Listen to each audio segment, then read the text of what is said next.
This is Ryan Abraham. And Chris Trevino. And we are doing the Podcast of Champions here on YouTube, simulcast. So I hope you guys have been enjoying it. I think a lot of people have been watching, it seems. Chris, we're having fun with this. You like being on video when we talk about the podcast, right? I hate it. You hate it. Well, anyway, stay tuned for the whole podcast coming up right now.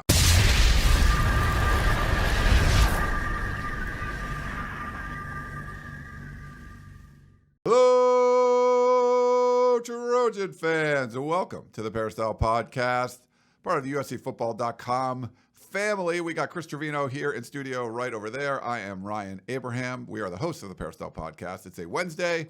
We got to talk about the transfer portal, lots of stuff going on there. Spring football's done. The NFL draft is done. So we'll get to all of that around USC football. If you're listening on the Peristyle Podcast feed, thank you very much. And if you're watching us on YouTube for our simulcast, we appreciate that as well. You can see our faces. You could say lovely faces, but I wouldn't say that. You can see us. You can see Chris. You can't see his tattoo because it's on his leg, but we're going to talk about that too because we did that live on Tunnel Vision.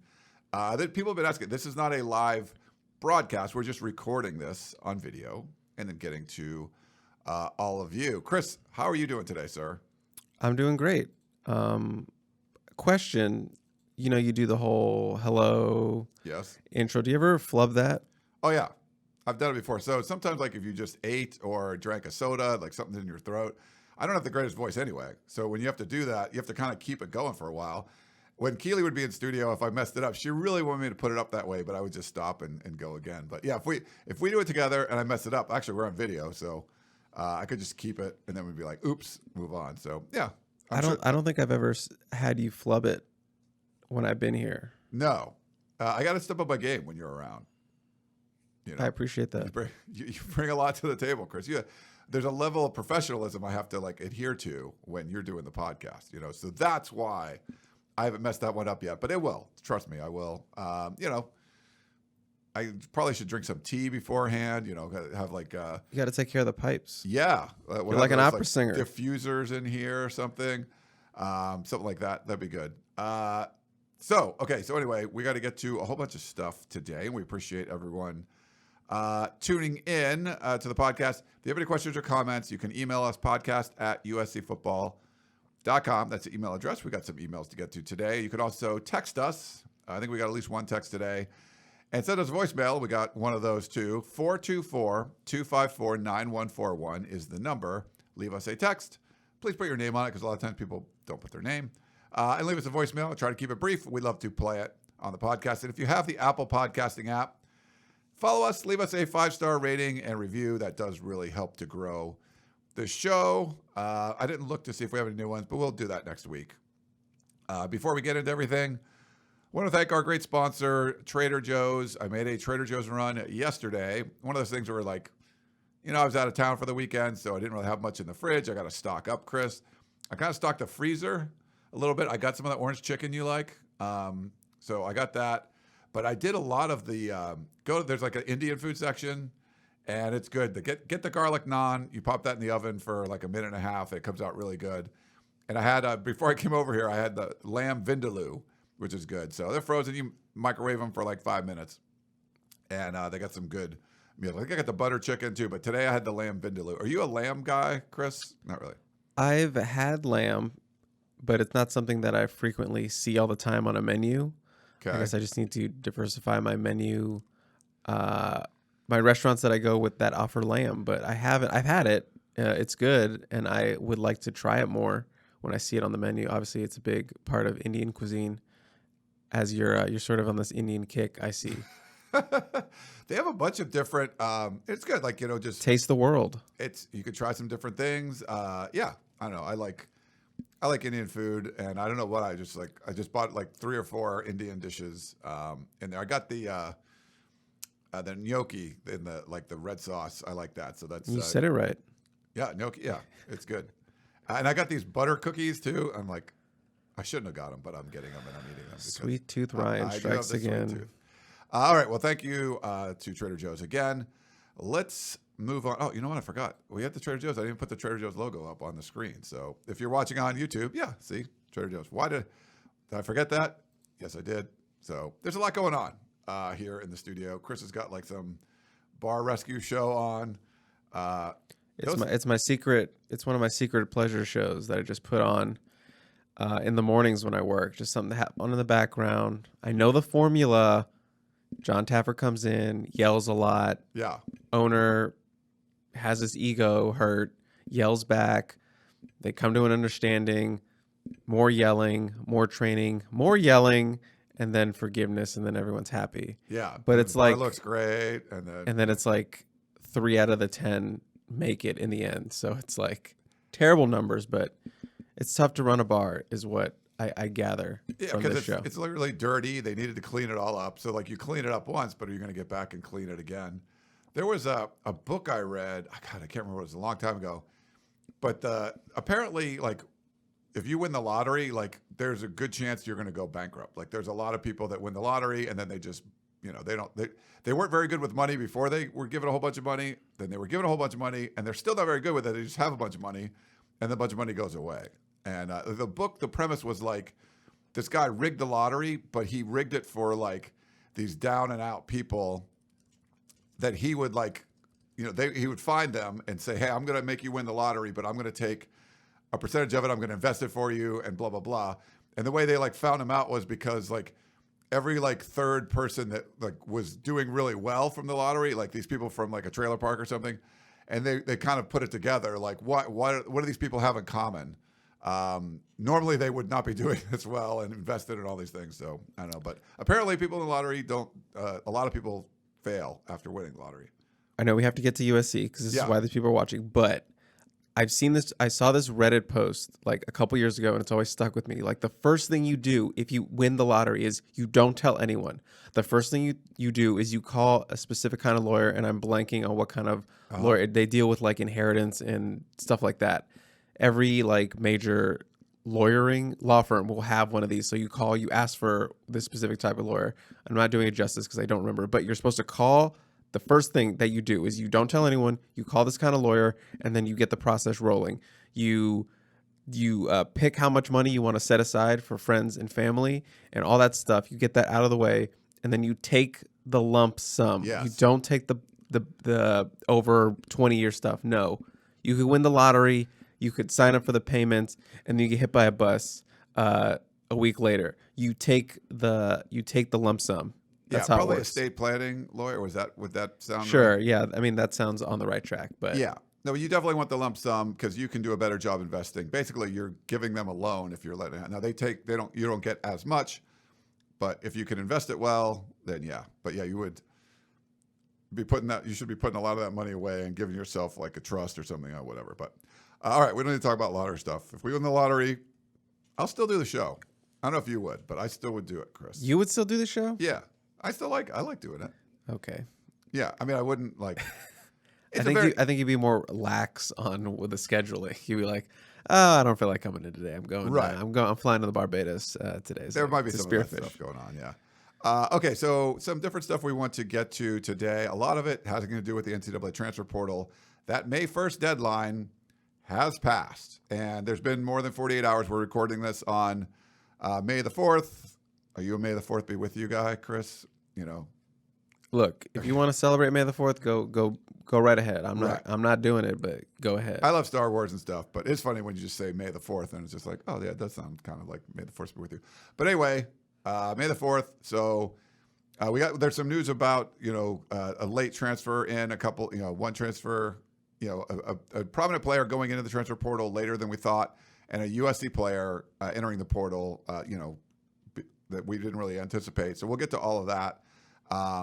But as of now, if we haven't heard about a player entering the portal, they're likely, they're not in it. And if they want to go into the portal now, they would have to sit out the 2022 season. So you don't get that 1 year transfer deal that's for free. I think you could still make an appeal just like you would in a normal situation. But for the most part, now we just know, all right, if your name's not in the portal now, you're not going to be playing in the 2022 season. So you sort of have a fixed basket of potential players to choose from if you're Lincoln Riley, or recruit to if you're Lincoln Riley. One player they did get, and he basically bailed from a sinking ship, Eric Gentry, that we talked about before, the freshman All-American linebacker from Arizona State, I think they're up to 19 or so players that left. Not as many as USC, but unfortunately for Arizona State, USC didn't really lose like starters. Arizona State lost a bunch of starters. They lost a bunch of key position players, key depth. And he had some. I'm putting up on YouTube his social media posts. Being in downtown LA, decked out in USC gear. What are your thoughts on Eric Gentry, Chris, becoming a Trojan? Yeah, I'll be able to give more analysis and thoughts because last time you asked me about Eric Gentry, I had a needle in my leg getting a tattoo, so I couldn't really focus on what I was saying. I don't even remember what I said. But yeah, it's a great pickup for this defense that really needs linebacker help, really needs, some talent infusion.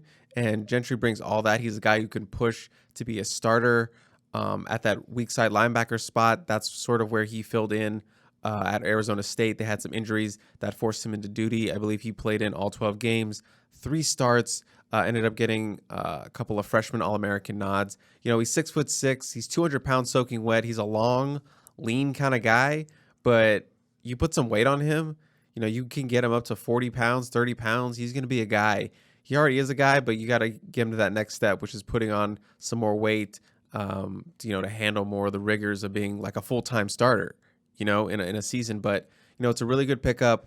I believe he was a 4-star prospect in our 24/7 Sports rankings, the number 18 overall prospect in those transfer rankings. So another top 25 pickup for this class. And I believe he was the one who moved them to number 1 back in the transfer rankings, Lincoln Riley in that group, overtaking the former Portal King, Lane Kiffin. Yes. So that's the kind of talent you're bringing in, a guy who's just going to move you right back up those standings. And I believe puts them at number 8 or 9 overall in the overall team rankings, which factors in transfers and the recruiting class. So USC moving on up. Definitely moving on up. I mean, there's been a lot of shuffling on the roster. Well, there's a couple more players we'll get to, and then we'll kind of give you like an overall view of what the roster is like now and, how we think it can change sort of going forward. But I think it's a big piece, and there's a lot of upside there. He already has production, and you get him in the strength conditioning program, and I think you could have a couple more years at USC with some great production for this defense. So I think it's a big get. Also takes a player away from a Pac-12 division rival, a South rival in Arizona State. Like I mentioned, Arizona State's sort of a sinking ship. I listened to Eric Cartman's podcast. Eric Cartman. Oh my God, Chris Cartman's podcast. Just make a South Park. A little South Park. I had a South Parker in the brain for some reason. Does a great job over at Sun Devil Source. It was almost an hour long talking about the major problems. Lole entering the portal, all these guys that are just like starters for Arizona State are gone. Now, I guess Lole can come back, defensive lineman, but they have like 4 scholarship wide receivers left, and the offense they run, they want to have like 10. There's a lot of problems with Arizona State, and apparently, I'll pull it up. So Bruce Feldman did a report on the Pac-12 meetings, the Fiesta meetings that are in Phoenix, where the athletic directors and George Kliavkoff go in there. And there's a lot of talk about NIL from this and, the concerns, because the Pac-12 is usually lacking, way behind the SEC, the Big Ten with a lot of this stuff, the collectives and things like that. There's a lot of issues there. So Ray Anderson, as you know, like he was a former agent for Herm Edwards, hired Herm Edwards, which was very, questionable to begin with. They've had to fire half their assistant coaches. There's, level 1 violations by the NCAA that are coming. They still haven't interviewed Herm Edwards yet in the NCAA, but they're going to. Like, Herm Edwards could be gone, but Ray Anderson would probably be, the athletic director would probably be gone too. But this is a sinking ship program that has tons of problems that are self-inflicted, that the things that they did themselves.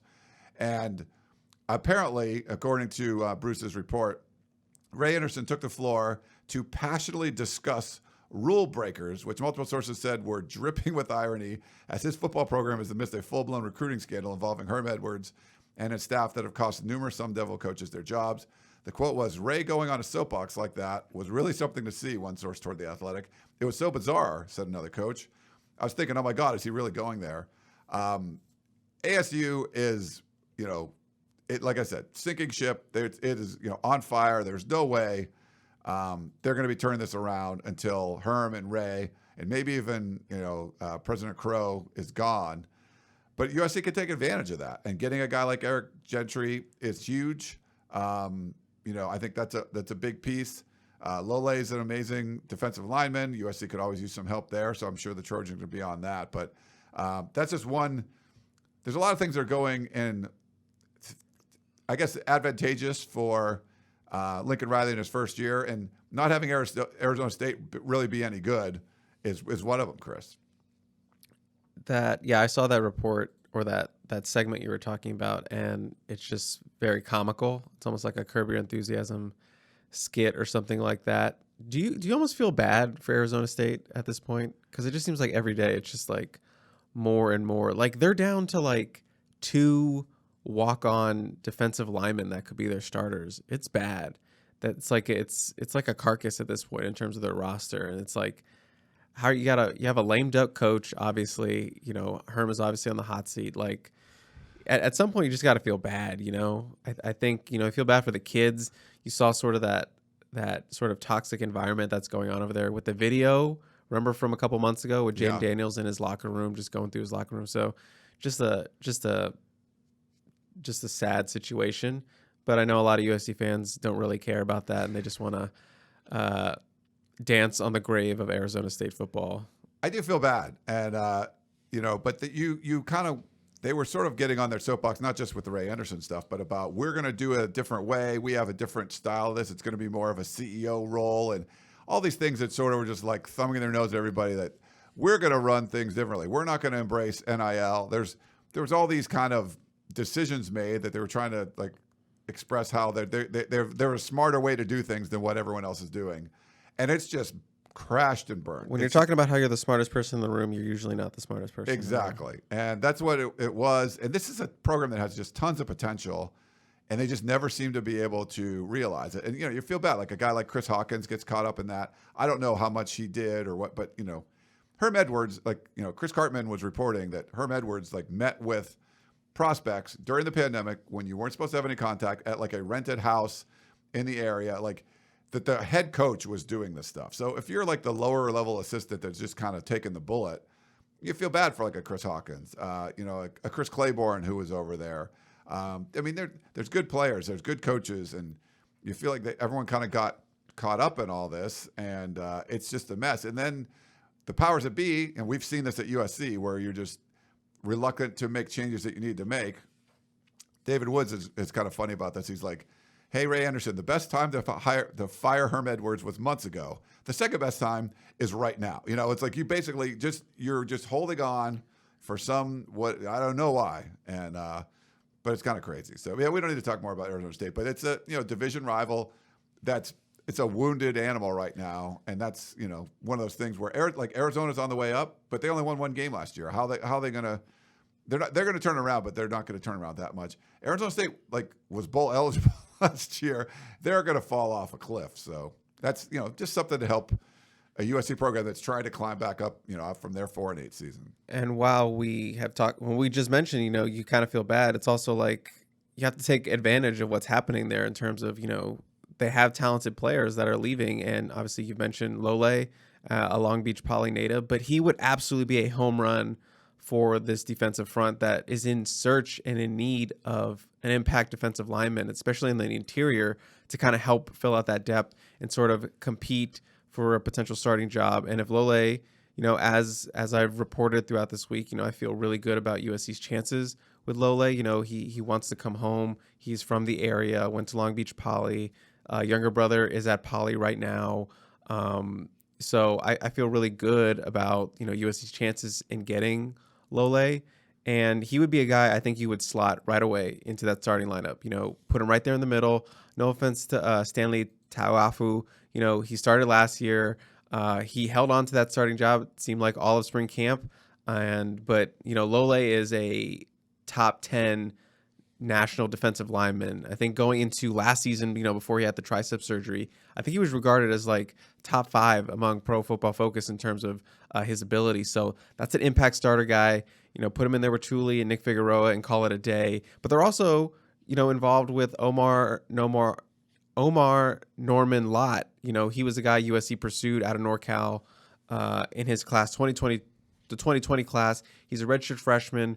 Was more of a rotational player last year, but produced. I believe he was around like 30 tackles, a couple tackles for loss, and a sack. He's 6'3", 290 range. He would provide a lot more depth as well in terms of a guy who can play in the rotation. So you get two of those guys. I think you call it a day with the defensive line. I think you're good right there.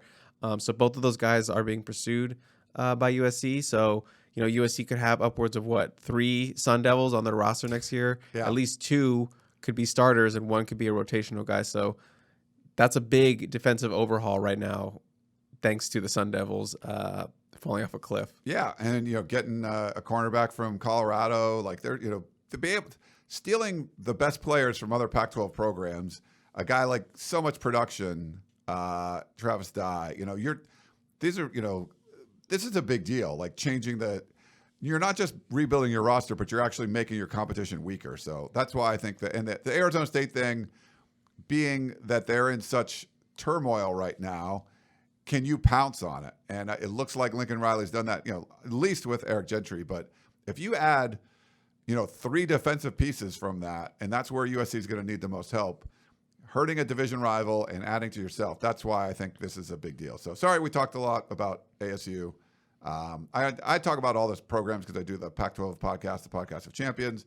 But this one has just been one we've talked about almost every week because so many players have entered the portal. I think some I think some USC fans are, to throw it back to South Park, like being Eric Cartman and licking the tears of Scott Tetherman and his chili.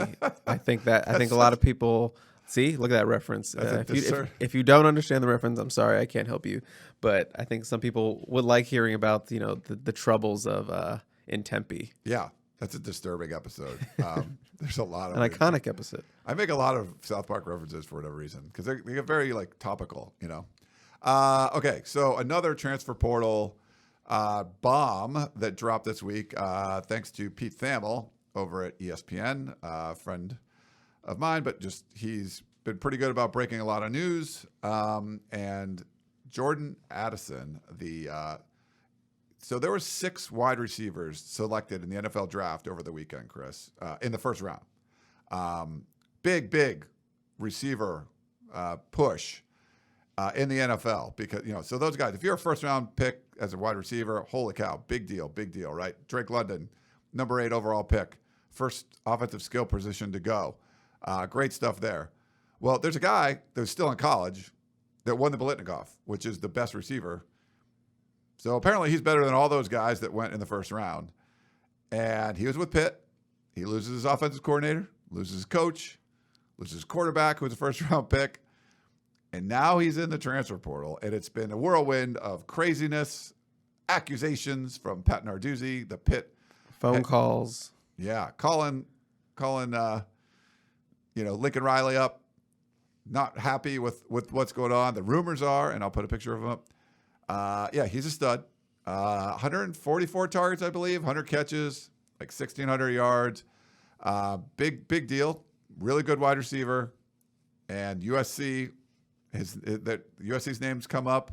There was rumors of like a $3 million deal to go somewhere else. Pitt fans aren't happy. They're upset at USC. Not as much as Oklahoma fans, but who isn't upset with USC at this point? Yeah, I think we got a question about that coming up too. But what are your thoughts on Jordan Addison? We now know as of yesterday that he is officially in the portal. So May 1st, we said there's a deadline. Schools could take up to 48 hours to actually put the name in. So they did on May 3rd. Now we know Jordan Addison is in the transfer portal. Again, Ryan, once again, bearing the lead, a DMV native. A DMV native from Frederick, Maryland. It's not Washington, D.C., but still, DMV to the bone. He's out there. They're different out there, Ryan. I keep telling you guys. Did you coach him in swimming at all or no? No, badminton. I coached him in badminton. So a DMV guy could be, I believe, the 5th DMV guy on the roster. So joining, a guy like Bryson Shaw, who people are forgetting is from the DMV, Shane Lee, Colin Mobley, and of course, Caleb Williams is a DMV through and through. But yeah, Addison led the country in touchdowns last year with 17. I believe he was tied with the kid from Western Kentucky, 4th in total yardage. His season totals were only second to a guy named in Pitt history called Larry Fitzgerald, who, was a pretty good wide receiver, if my memory recalls correctly. So does USC need Jordan Addison? Absolutely not. Do you want Jordan Addison on your team? Absolutely you do. They've already got a pretty stacked wide receiver core. And if you were to add a guy like Addison, who, like you mentioned, is the Biletnikoff winner from last season, it would just take the receiving potential and the potential for this offense to another level. I think we've talked about how in this offense with this receiving unit, we didn't think there'd be a true number one. It'd be bounced around. But if you get Addison, we're throwing out the window, Ryan, because we're all going in. Addison will be your number one. Mario Williams will be your number two, and then the rest kind of falls in. That's kind of what it would look like to me. I know Caleb has a better chemistry with Mario Williams, but they would get there over the summer if you add a guy like Addison. And Addison is the first. I kind of confirmed this with Chris Hummer, our guy who is our portal god, that Addison is the first player that has won a major college football award to enter the portal. Will he be the last? I don't know, but it's an interesting thing when you have a guy, who won one of the premier awards in college football that he's in the portal. That's kind of the new age that we're in, Will one day we see a Heisman winner enter the portal? I don't know. That would be the tip of the top of it. But Addison, guy you don't need, but you would absolutely want on your team. And yeah, he is in LA. That's the thing that came out today, is that he is in LA, kind of having throwing sessions with Bryce Young, the Alabama quarterback. I haven't heard one cry of tampering for that one, but he is in LA. He was spotted in Vegas over the weekend at the airport. There was that photo that surfaced. He was in Vegas with USC 2023 commit Malachi Nelson. They were at that YouTubers event, Destroying. We mentioned him on this. He was at USC practice a couple of weeks. He's the most popular football YouTuber on YouTube. Okay, I think he's got over 4 million followers. He's that popular. I guess he had his own event in LA, and apparently Addison was out there for that. Malachi Nelson was out there. Malachi's been in some of his videos, so there is a connection there. So Addison, big fish in the portal right now. Yeah, so we're two topics I want to talk about. One, we'll do the tampering stuff first, and then the second one about just adding him to the roster and what that means. So the accusations of tampering, it would be like, hey, if Lincoln Riley called Jordan Addison and said, hey, I want you to come to USC, he's not in the portal, you're not allowed to do that. But as you mentioned, he's from the DMV, and so is Caleb Williams. They knew each other, and growing up with the 7-on-7 circuit and all of that. I mean, there's nothing to say. So Caleb Williams could call Jordan Addison and say, "Hey, man, it'd be great if you came to USC." Now, Lincoln Riley can't ask Caleb Williams to do that, but Caleb Williams can do it on his own. Are they going to be able to? I mean, there's so many avenues. You're not proving anything as far as tampering goes. If what's going on there, I don't think there was. And about the $3 million sort of rumor, I think Stuart Mandel had a good tweet where this is like USC lost a player because of NIL money, which I think he was. Do you remember Josh Connerly? Josh Connerly, going to Oregon. They don't have a collective yet, so could there be some donor that wants to put money in or something? But USC's not that organized right now as far as that stuff goes. There's not this huge collective that they're putting a bunch of money towards. And this was sort of the same thing in the Pete Carroll era where everyone assumed USC was cheating. USC was I think sometimes USC was successful despite what they were doing because they do have a whole bunch of inherent advantages. And if you just get a great coach, things could work because you are basically Alabama on the West Coast with no LSU or Georgia or Florida, anything like that. And you just hire a great coach and there's people get excited about it. You happen to be in the number one media market. You're in a major city with Hollywood and all this kind of stuff. There's just a lot of advantages to being USC. And like I've said for years, you kind of have to try to screw it up, and they've done that. Could there be some deal that a booster was going to, give him money? There could be, but there's not this collective and this organized effort to put money towards getting players to come to USC. You're sort of players kind of want to come to USC. It's like the Lakers where free agents sort of want to come to LA and you kind of have to give them a reason not to. That's sort of my take on this. I don't buy the tampering stuff. I don't buy the $3 million deal. Like, it would have to be more of like a Caleb Williams thing where you're a star and there's like this corporate thing that like, hey, if you come to LA, we're going to, we can market you. And like, there could be something like that.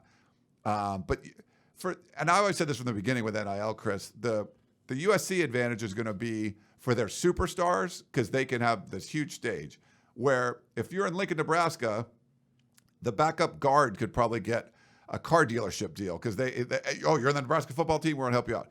If you're not like well known on the USC football team, there's not really much, it's more of the star kind of thing.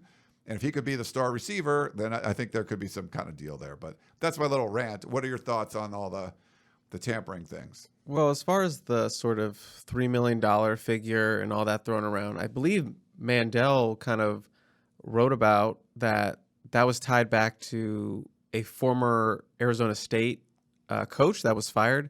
He was one of the guys that were fired through the investigation. Adam Brenneman, I believe his name is.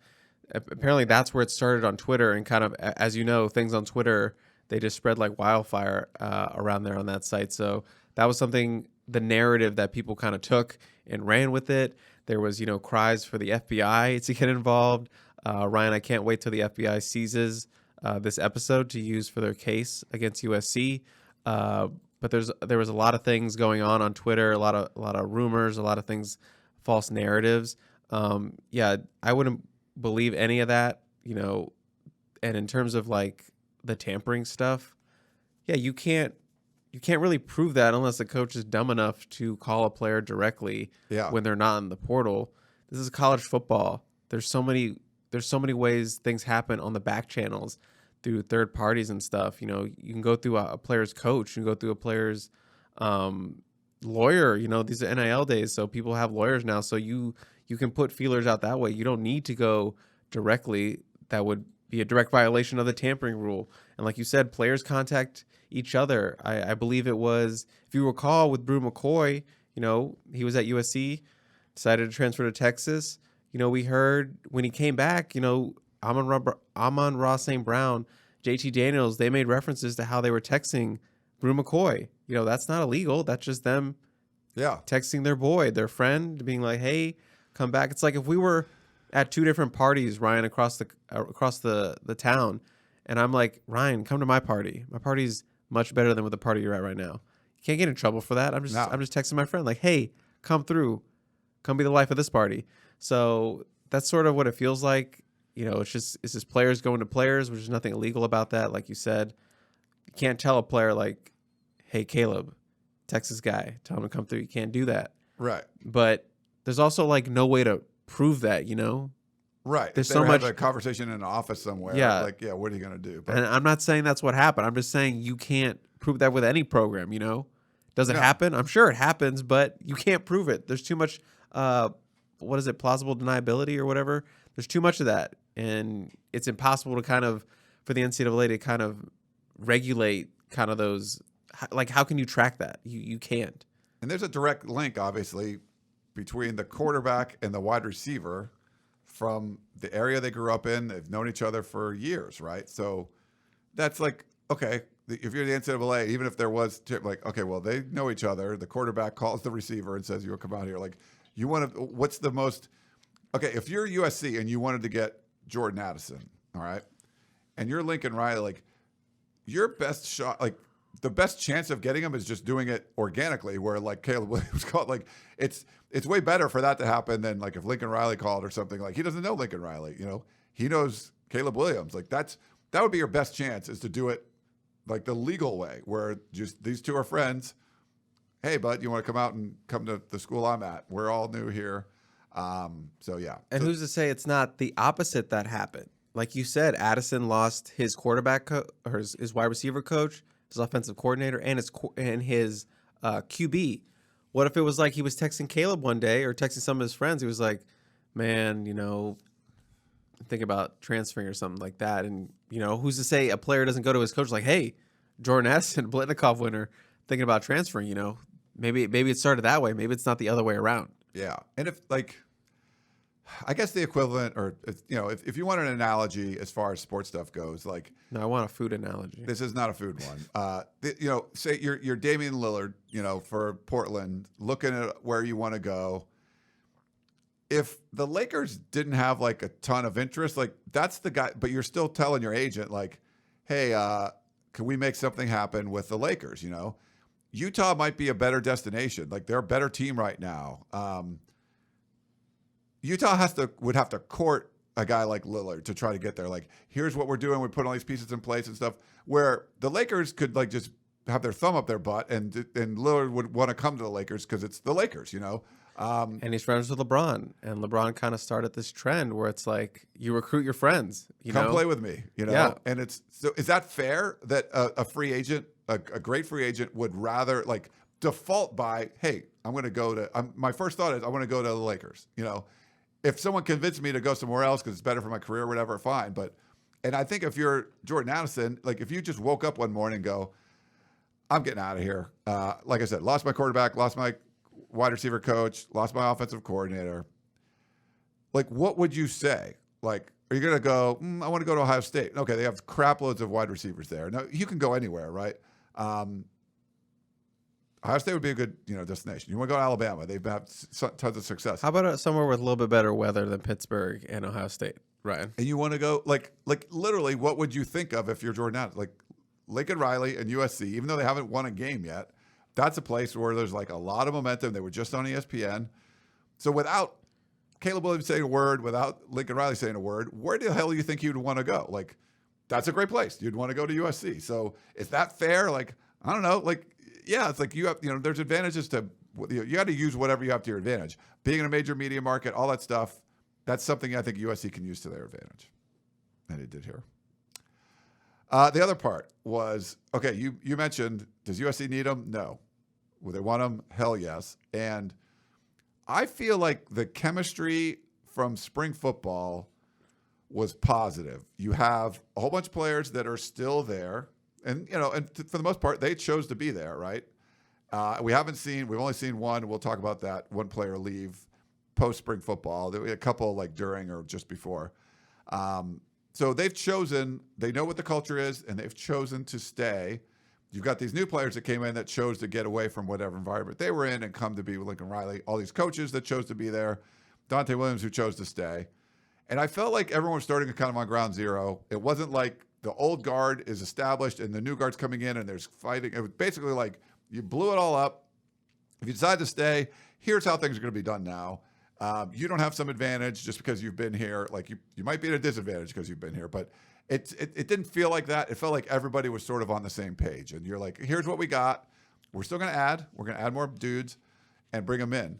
And you're going to add guys that could potentially start. And that, you could ruffle some feathers that way. But if you bring in a receiver like this, who got 144 targets last year, I mean, so you're talking like Drake London kind of numbers, right? Where you're just like, you're focused on one dude.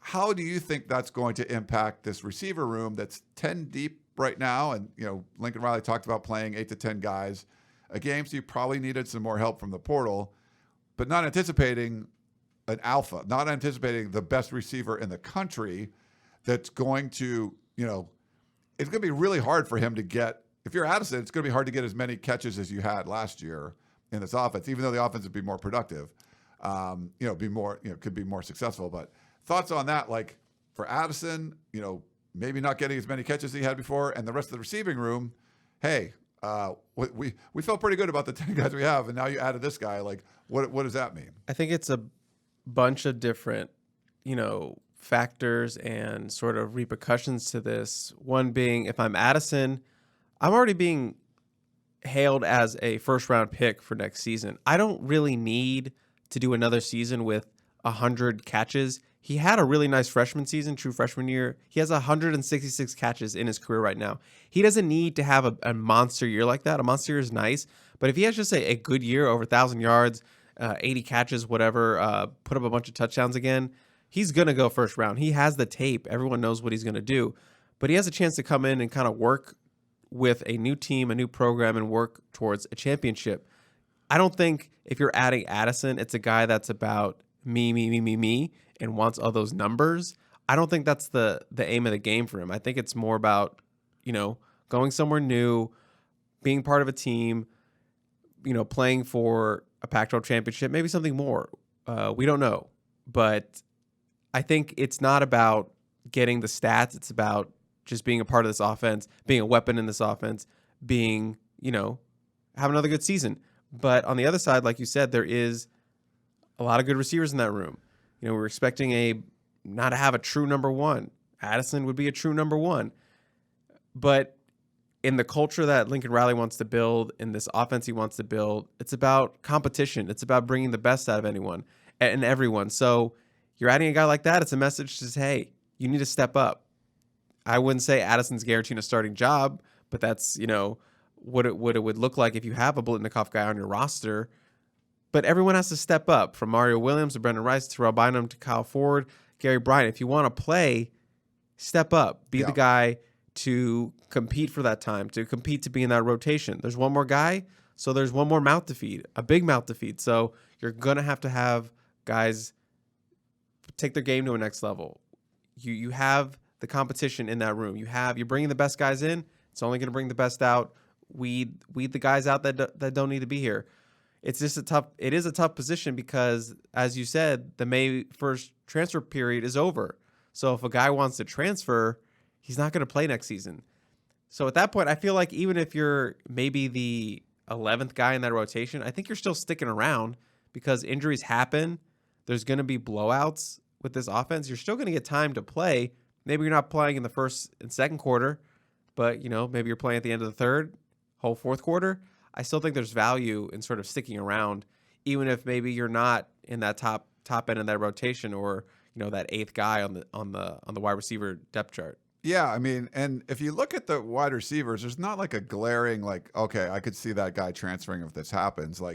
So you're Terrell Bynum, you just transferred in. You're Brendan Rice, you transferred in. You're Mario Williams. You're definitely not going anywhere. A guy like John Jackson, he was a junior, just loved USC. Sort of gets production when he's, we see him in practice and things like that. If someone like that, are you going to transfer and sit out for a year? I don't think he's going to do something like that. Like a Taj Washington, he's already transferred in. Gary Bryant Jr. or Michael Jackson, I don't know, maybe like a Michael Jackson or something. Could potentially. CJ Williams isn't going anywhere. Yeah, freshman. CJ Williams is a freshman. Kyron Ware-Hudson is. You could argue he was one of the most improved players in spring football. He had a huge year. He had that hamstring injury last year and just sort of got a slow start, and then never looked like he was doing stuff, and he just never really got an opportunity. That's on USC's fault. And a guy like Kyle Ford, former 5-star, he's been waiting his time for a while. So I don't know. I mean, no one stands out to me, Chris, that would say, okay, that guy's gonna. If you bring in Addison, this guy's gonna transfer. Yeah, I don't really get the feel. I mean, I wouldn't be shocked if someone decided to leave, and, take that sit out. But I just think it's more valuable to sit and stay. A lot of the guys are probably finishing up their degrees, so why not, play on this football team? Injuries happen at wide receiver position, assuming they're going to get a lot of volume as we expect. So, why not be a part of that? There's going to be blowouts. You're going to get time to play, so I think it's still valuable to stick around, even though you're bringing in an alpha like that, which shifts everyone down one, essentially. Yeah. We'll see. But that's one thing that, you got to look at the chemistry, and you bring in a guy like that. I mean, you have to do it in a smart way, so you don't upset the chemistry in the room, that they feel like they've built pretty good chemistry, adding the new pieces, bring, the old people, the old ones together and all of that. But quickly, I did want to say something. And it's just a comment. You don't have to comment on it, but it's because you brought it up with the Drake London and Jordan Addison and how they're sort of intertwined, because I've mentioned this on Twitter and I fought people on Twitter about this, but if Drake London hadn't broken his ankle, he was going to be the Biletnikoff winner. He was, yeah. And, it's just interesting that Jordan Addison, the guy who, I don't want to say benefited, but, was able to go and win the Biletnikoff because the guy who was considered the best receiver in the nation was hurt, was Jordan Addison, and now Addison is being tied to USC in terms of he could be on the roster next year. So to have Drake London one year And then Jordan Addison next year is just, a crazy twist of events, situation, whatever. But in this day and age of the portal, can't be that surprised. No. And then, I don't know if they're too surprised on this next one. It's funny, I was talking to our portal king at 24/7 Sports, inquiring about some other players that could have potentially been in the portal from USC, and learned that Eli'jah Winston, the former outside linebacker, current edge rusher in this USC defense, 10 career games, his redshirt. I think he's a redshirt senior, but he's really a junior because the 2020 season didn't count. He's in the portal. So you projected him as kind of third on your depth chart for that rush end, edge, whatever they want to call it, behind Romello Height and Corey Foreman. So he was sort of in the mix there. He was getting some second team reps until Foreman ended up coming back. But he was, if you remember back in the day, was originally committed to Oregon, I believe, and then, switched to USC. Had more action, I think, that freshman year than any other time, but he still was able to redshirt because there was like 4 games, but he had a bunch of his tackles and stuff then. And, it was one of those things where he was a great kid, someone you wanted to talk to and root for, but it just never really worked out. And he was the last player from USC to enter the portal before the May 1st deadline. So any thoughts on Eli'jah Winston, Chris? Yeah, I can't say that I'm shocked about it, because I do think that Eli'jah did have talent, but he's just never been able to, he's always been that third or fourth guy, even when, he had Drake Jackson and Eli'jah Winston, he was kind of caught behind those guys. He shifted around the middle linebacker spots a little bit. He started out at USC as a defensive lineman.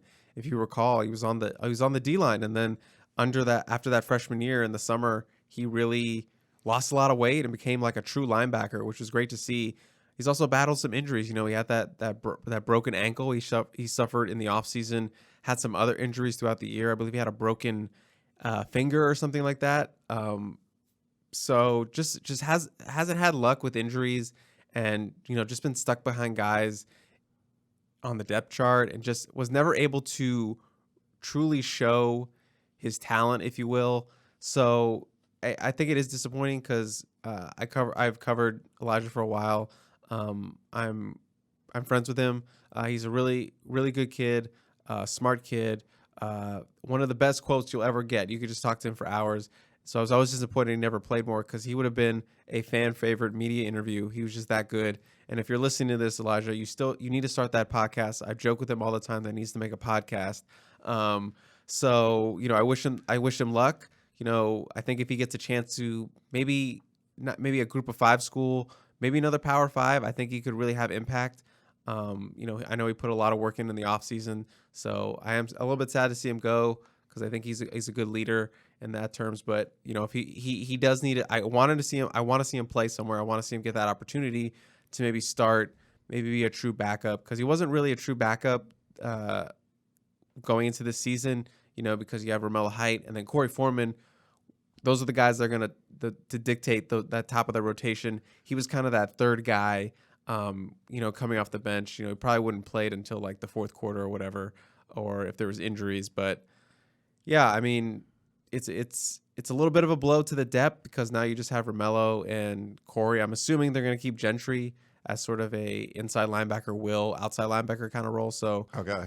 Maybe they really like Devin Tompkins, the signee they have. He's pretty raw as a basketball player, but he's the guy who's going to be able to compete for that third spot behind those two guys. Solomon Tuilapupu too. Yeah, I mean, it seems like Solo's more defensive end, so they could maybe shift him back there. But it's going to be interesting to see what that looks like in the summer. But yeah, I mean, all I can say is I wish Eli'jah Winston the best wherever he ends up. Yeah, if you talk to him, invite him. Well, he can come on the podcast and talk about his USC career or whatever he wants to do. We would love to have him on. I always enjoyed talking to him at practice. I didn't know him as well as Chris, but I always enjoyed my conversations with him. So, all right, well, wish him the best. Like Chris said, before we get into questions, just going to look at the scholarship numbers right now. I'll update the scholarship chart. I have been updating it, but I'll put another story up kind of talking about where it is. But my count right now is I have USC at 78 scholarship players. So it was 77 before Winston left. So after spring football, I had USC at 77. Since then, Winston has left. That's one way. But then also, adding Eric Gentry and Bryson Shaw. Yeah. So adding those two players, I have the total at 78. Now, there was two players that aren't in the portal, Jake Smith and Dorian Hewitt, the wide receiver and cornerback respectively, but they weren't on the roster in the spring. Are there any other players that aren't in the portal but won't be on the roster going forward? That's sort of what we're trying to find out right now, because, I had 8 spots open after spring, adding 2 and then losing 1. So that would be 7 left. He could end up adding 6 or 7, 8 guys or something, and still have if no one else leaves the roster. But my guess is, Chris, that there's a couple players on the roster that won't be come the fall. We're trying to find out who those people are, or if that's still to be determined. It might not be determined yet. But kind of any thoughts on USC's overall numbers right now? I mean, they have the space. Obviously, there's still some things they need to hit on. We've talked about defensive line. They have room for offensive linemen. They offered a JUCO, Cooper Lovelace, which is an interesting guy out of Kansas. So there is room to add some guys to play around with. Still could probably use a quarterback. Still need a running back. A lot of running backs have entered the transfer portal. So they have some space, not a ton of space, but some space to fill some holes there. And like you said, we're still just trying to figure out, there were guys that we expected that might leave in the before the May 1st deadline. They didn't. So maybe, like you said, maybe there'll be guys who are, not on the roster when they update that thing in the fall. So there are some names to look out for, but again, we're gonna have to wait a couple more months to see that come to fruition or not come to fruition. Yeah. So kind of just keep a watch out now. Basically now it's going to be, if you're a USC fan, who does the Trojans add? Like a guy like Jordan Addison or, Lole or any of those guys. You're going to watch the portal for that. And then if there ends up some news coming out, which we, like Chris said, we might not get for months, of a player that's just no longer around, and when they start doing their offseason workouts, if we start hearing this person's not person's not around. I think that was the same way with Isaiah Polamalu. Like, he never declared for the NFL draft, but everything we were told is he's not around anymore. And like, oh, okay, so he went to the draft. So some departures aren't going to be like announced with like bugles or whatever thing. They're just gone.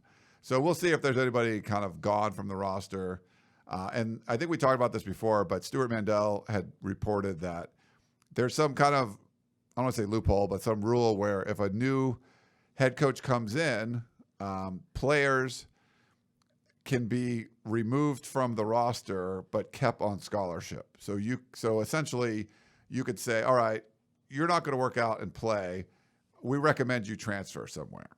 And if they don't want to transfer, the school can still provide a scholarship for that player, but not have them be on the football team and not have them count towards that 85 limit. So sort of like a retirement. And like a guy like Jake Smith, that might have been what happened, or Dorian Hewitt.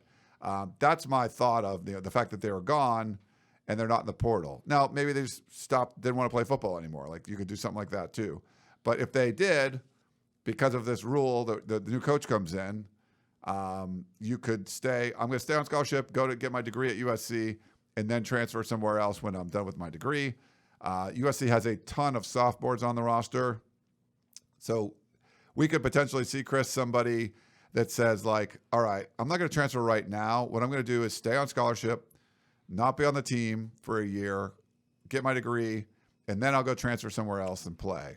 So that's something we have to kind of watch for. And, Lincoln Riley talked about having more than 10 spots open, which that's not our count. We're not counting that. And so there might be a couple players that have already decided to do that. We just haven't been told that.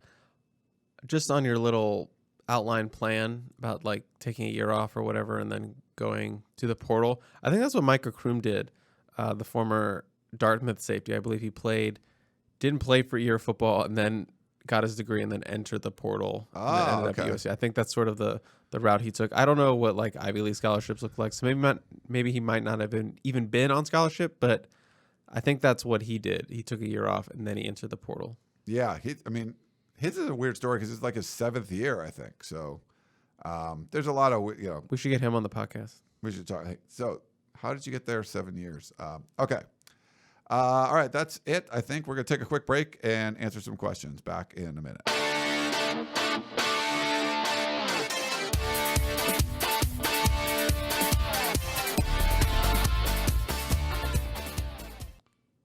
All right, we're back here on the Peristyle Podcast. If you're on YouTube, you didn't really get much of a break. But for everyone on the podcast, thanks for sticking with us. We don't have that many questions to get to. It went a lot longer than I thought we were going to, Chris. It didn't seem to be a lot of topics, but we can talk. You can talk. You talk too. We're in this together. We both talked, but I can talk. Yeah, let's go to voicemail first. Hi, Curtis from Moreno Valley. Hey, Ryan. I knew that getting the new coach and all the players and all the things that we're doing would upset NCAA football. But I didn't know that we would be hated before we played a game. I like being hated. Feels kind of good. Curtis from Moreno Valley. Yeah, Curtis. So what does it mean if you're hated? You're relevant. And what has USC been? Pretty much the whole time Clay Helton was head coach, irrelevant. And so to be relevant nationally, to be on the college football landscape, to be the only football program that had their spring game on ESPN, that's relevancy. And you're going to be out there. And there's going to be players, the Damian Lillards that want to go sign with the Lakers or whatever. Like, people get mad, when like, oh, Anthony Davis is going to the Lakers, and when LeBron came, or when LeBron went to Miami, people hate that. Well, Lincoln Riley's elevated the status of the program, and it's a popular place to be. It's the hot place. It's like the new club that just opened and everybody wants to go. Some of those new clubs fail. They're great for the first few weeks and you can't get in, or the new restaurant or whatever. Everyone, the reservations are 3 months out, and the food sucks and the service isn't great, and then that kind of goes away. Or they just crush it and it becomes like this really popular place. And that's what obviously USC's hoping, that they can crush it. But they are a very popular place to be. It's a popular thing if you're like, oh, I want to go sign with USC. I want to go to USC. That's going to make other people hate you. They hate you in Oklahoma. Like, how could you leave Oklahoma? Jordan Addison, wins the damn Biletnikoff Award and wants to go to LA. People don't say, beat Utah in the crowd, but they say beat LA. Los Angeles. There's if you don't live there, there's some hatred there just in general. USC getting things going without having played a game, like Curtis said, you're going to get a lot of people's ill will and just fire coming out of their eyes coming at you. So I don't know. What do you think, Chris? All I can say is it's better to be hated than laughed at. Yes. And I think a lot of it has to do with, you mentioned a lot of good points about just, being against LA or beat LA, but I think a lot of it also has to do just with Lincoln Riley himself. There's just a lot of hate towards Lincoln Riley, who's become sort of this polarizing figure in college football. So I think a lot of it stems from just Lincoln Riley being the USC head coach, because if it was like a Matt Campbell, this would not be the case at all. No. Obviously, Matt Campbell I don't think he'd be recruiting as well as Lincoln out of the portal like that. So I think that's a reason why. But if it was anyone else, like even Chip Kelly is he's more being made fun of than he is being hated at LSU, even though he did get a lot. I mean, Brian Kelly. Brian Kelly. Who did I say? Chip. No, yeah. Brian Kelly got a lot of shit when he initially left and how he left. But now it's become more of like a make fun of Brian Kelly instead of like villainize Brian His Kelly. Accent, trying to dance, grinding on kids and that little thing. It's just all weird. Lincoln's not doing that stuff. It's just more so like they don't like Lincoln Riley. They don't like USC. They don't like Southern California. So it's just this trifecta coming together and sort of this ball of hate for the rest of college football. Yeah, the problem is everybody knows that USC can be the Death Star. Like USC would get out of its own way. May the 4th. Look at that. Look at May that. the 4th. Yeah. Like we talk about this on the podcast of champions, like David Woods, UCLA guy, it pains him, but he knows he's like the vacation is over. Like the Clay Helton year, they didn't want Clay Helton to go. They knew they weren't going to elevate USC's status. Well, they were chanting outside of the UCLA fans at 2019. Is that the one they just lost at the end in the Rose Bowl? They were like, extend Clay. Yeah. They were chanting extend Clay. So, but they knew if you hired like a really good coach, and this is beyond anyone's expectations. Like Matt Campbell would have turned USC around, but it probably would have taken a little longer. Lincoln Riley's doing it like right away and elevated the status of the program. So people are going to hate on him. And I think you're right, Curtis. That's where you want to be if you're USC. We got an email from Mark. Are grad transfers still allowed to enter the portal after May 1st and be eligible for the next season since they're not officially or not technically part of the new one-time transfer rule? I think so. I don't know. Do you know about that, Chris? I don't, but I think you do have to be in there by May 1st. I could be wrong, but I've seen a lot of people. I've seen guys who went in, announce I'm a grad transfer. So I feel like you do have to be in. Okay, that's interesting. Maybe, yeah. So the May 1st rule is new. You already had the exemption for the sitting out if you're a grad transfer. Yeah, that's a good question, Mark. I'll see what I can find out on that one. We got a text from Sean. Were you surprised on the low number of Trojans drafted? So first rounder, Drake London goes to the Atlanta Hawks. Second rounder, Drake Jackson. Falcons, right? I'm sorry, Atlanta Falcons. Why am I NBA? I've been watching a lot of NBA, which I don't watch a lot of NBA, but I do like the playoffs. But former basketball player. So in another timeline, maybe he did go to the Hawks. Yeah, potentially. But no, he's going to the Falcons. And you have Drake Jackson going up the freeway to San Francisco. He's with the 49ers. And then Keontae Ingram, the running back, goes to he went to Phoenix, right? Yeah, Phoenix. So he gets to stay in the warm weather, not the cold weather stuff. So he's going to be with Kyler Murray and the Cardinals, if Kyler Murray's still there. Pretty good situation, I think, for him. Probably the people you thought would get drafted. Were you surprised at that number, Chris? No, just because we've talked about in the past how USC has a developmental issue in terms of getting their players ready for the NFL. Obviously, there are guys that are breakthrough that are prone to the USC developmental or lack thereof. You have Elijah Vera-Tucker, you have Austin Jackson, you have Drake London, you have these guys that still ascend to the top of the first round and stuff like that. But, it's tougher for those guys, that may be going in the third or fourth or fifth or sixth round that don't make it because of that. I thought Chris Steele would have been drafted. I thought Isaac Taylor Stewart and his speed would have been drafted as well. I'm actually surprised Ben Griffins didn't get an undrafted free agency bid. He was taken in the CFL. So I am a little bit surprised that maybe at least one more guy didn't get drafted, but overall, I'm not shocked. I figured Keontae would get picked up, and I thought at least one more, but 3 is the number. I don't think we'll be seeing 3 Trojans drafted anytime soon. I think that was maybe the last down year you'll see. Will they have a first round pick next year?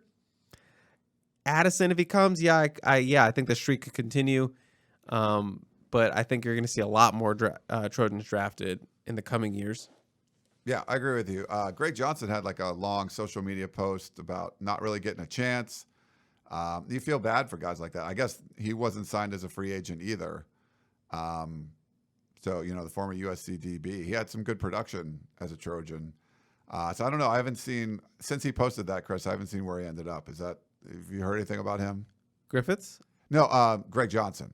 Greg Johnson has not been picked up by anyone or given a tryout or anything. Sad situation, kind of a guy just voicing his frustrations and sort of putting it all out there on the Notes app. So, I don't see why he can't get a workout or a mini camp invite or something like that, especially with like a local team. So that sucks to see. And, I hope someone out there, maybe on the staff can pull a string just to get him a camp invite. That doesn't seem that hard to do. Right. And you feel bad. And a lot of the people blaming like Clay Helton, just the development wasn't good and all that. It's just, it wasn't a good situation overall. Now you just feel the team's in a way better situation and give these players a better chance. And, I think now some guys are going to get drafted when they shouldn't even have been, but because they're going to be part of a winning program, that you're more likely to get drafted. It's tough. You're 4-8 team. You're just not going to get the benefit of the doubt unless you're a surefire talent, like some of the guys that got drafted. AJ wrote in, he says, the coach tells a player that they would be better off entering the portal because they won't get playing time on this team.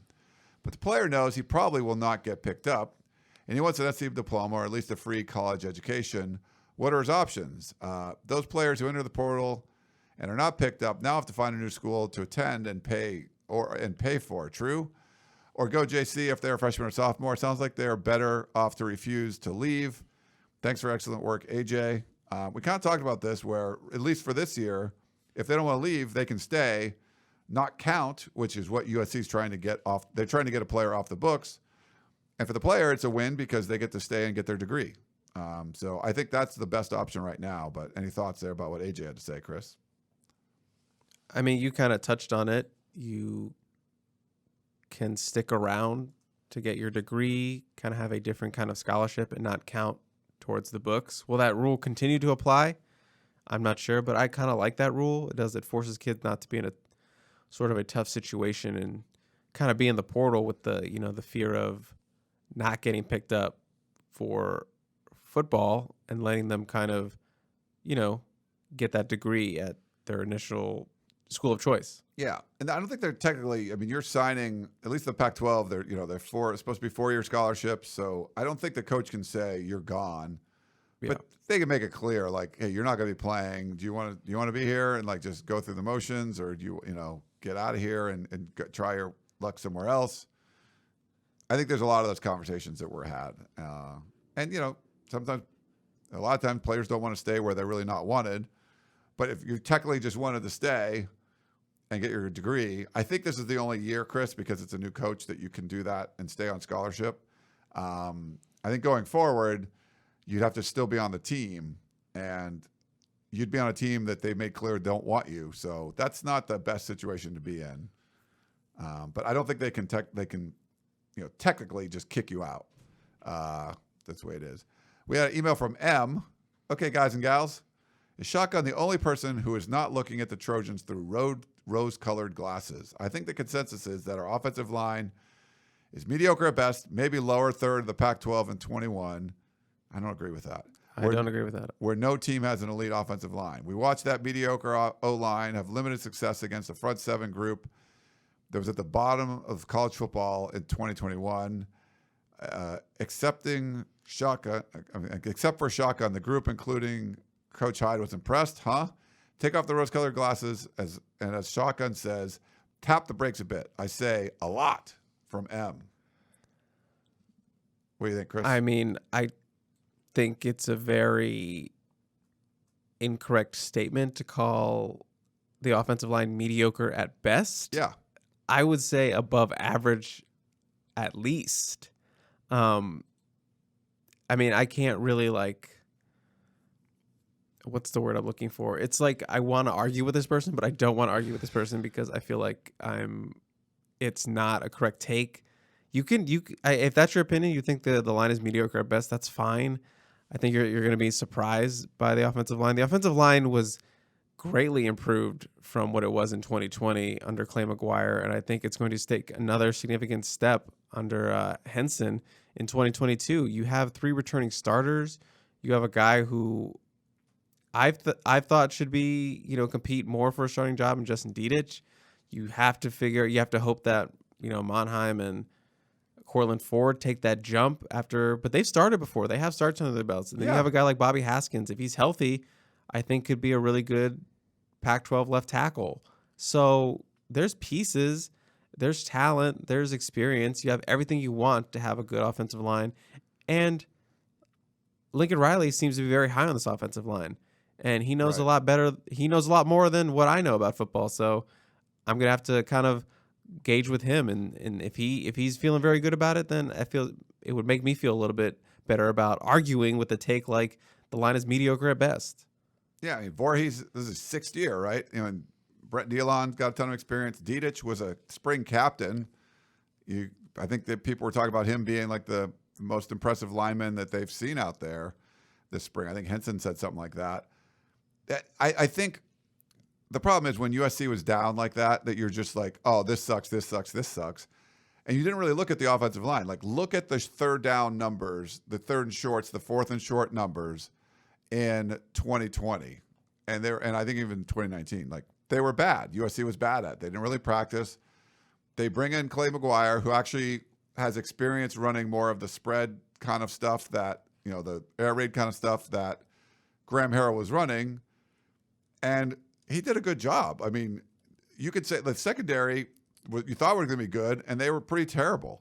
The offensive line, you thought was going to be bad, and they were actually pretty good. I think people have a hard time grasping it. Like, they actually were pretty good. And as far as retaining players, like getting, Nealon to stay, getting, Voorhees to stay, like those were big deals. And adding like a Bobby Haskins, who you go in there. There's a lot of starting experience on that offensive line that performed better than what people really want to give them credit for last year. There was a step in the right direction. And that was really basically like the same personnel, but you improve the coaching. And that's what you're going to see for me. That's why you have rose-colored glasses kind of across the board. If you have the same personnel and then you improve the coaching, things can get a lot better. If you're improving the personnel and you're adding like a Heisman Trophy candidate and Caleb Williams, if you had like a Jordan Addison, but you had Mario Williams and Brendan Rice and Terrell Bynum and Travis Dye, like you've changed the face of the offense, and the offensive line is pretty much staying the same. And you did add one, a starting left tackle from Virginia too, that we really get to see in the spring. Yeah, if you're down on the offensive line, I think it's just a lazy take because you didn't pay attention to. Sometimes it's just like, oh, everything sucks. And for the most part, you would be right. Everything sucked. But you're like, if you look at the offensive line objectively, you're like, and Shaka will tell you this too, they were a lot better than what we predicted, what we thought. Most position groups were worse than what we thought they would be. The offensive line wasn't one of them. I would agree with that person in terms of maybe pumping the brakes a little bit with the optimism, but I will not stand by offensive line is mediocre at best. And I'm prepared. And lower third of the Pac-12, no. I will be, I am prepared to eat crow on that if they do end up not being good. But I have high expectations for them, and I think they'll hit those high expectations. Yeah. All right. We have Ryan and Chris. There's now a USC email address for E. Gentry. Thanks, Herm. So this was before I'm not shocked. Yeah. So everyone's on the email watch. You're going to see like, oh, is this person? See if there's an Addison. Tell me when there's an Addison. Yeah. That's the real one I want. Is there a J. Addison at USC email? That's what you kind of want to see. And then the last two, I think we got, okay. So Ryan and Chris would love to see a pie baking competition. If I had my choice, you would go with peach pie. That's from Gregory. And then Earl from Torrance says, Bake Off, I want to be a judge. I promise to be fair. Ian's impartial. I don't know what that is.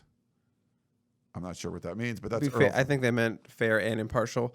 Oh, okay. Or maybe Ian impartial is someone that can vouch for them. I don't know. But I actually love the idea of you and I baking a pie off. It's a pie off. Now, do we have to bake the same pie? Like we both have to make a peach pie? Or can we make whatever we want in terms of the pie?